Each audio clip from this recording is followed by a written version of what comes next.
ஆன்மீக நண்பர்கள் அனைவருக்கும் அன்பு கலந்த வணக்கங்கள். இன்றைக்கு நாங்கள் ஆன்மீகம் சம்பந்தமான பதிவில் பிரதோஷ பூஜை தோன்றுவதற்கு மூல காரணமான சிவதலத்தை பற்றி தான் நாம் இன்றைக்கு பார்க்க போகிறோம். எங்குமே காண முடியாத கோலத்தில் சிவன் பள்ளி கொண்ட நிலையில் அருள் பாலிக்கிறார். இங்கு பார்த்தீங்கன்னா அனைத்து தெய்வங்களும் தம்பதி சமேதரராக அருள் பாலிப்பது தான் சிறப்புன்னே சொல்லலாம். இங்கு பார்த்தீங்கன்னா பிரதோஷ தினத்தில் வழிபட்டால் இழந்த செல்வம் மீண்டும் கிடைக்கும்னு நம்பப்படுகிறது.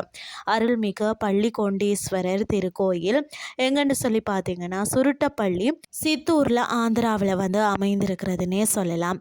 திறக்கக்கூடிய நேரத்தை பார்த்தீங்கன்னு சொன்னால் காலை 6 மணியில இருந்து 12:30 மணி வரை திறந்திருக்குமாம்.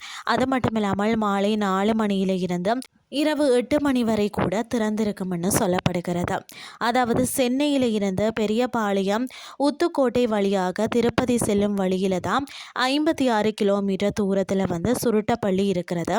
அங்கு சென்றீங்க அப்படின்னு சொன்னால் இந்த சிவத்தலத்தை நீங்கள் அடையலாம். இழந்த செல்வங்கள் மீண்டும் கிடைக்கணும்னு சொல்லி நினைக்கிறவங்க பிரதோஷ தினத்தில் இங்கே போய் வழிபாடு செய்யுங்கள்னு சொல்லி கோரிக்கொண்டு இன்றைய ஆன்மீகம் சார்ந்த பதிவை நிறைவு செய்து கொள்கிறேன். இதே மாதிரி மற்றொரு ஆன்மீகம் சார்ந்த பதிவோடு உங்களை சந்திக்கிறேன். நன்றி.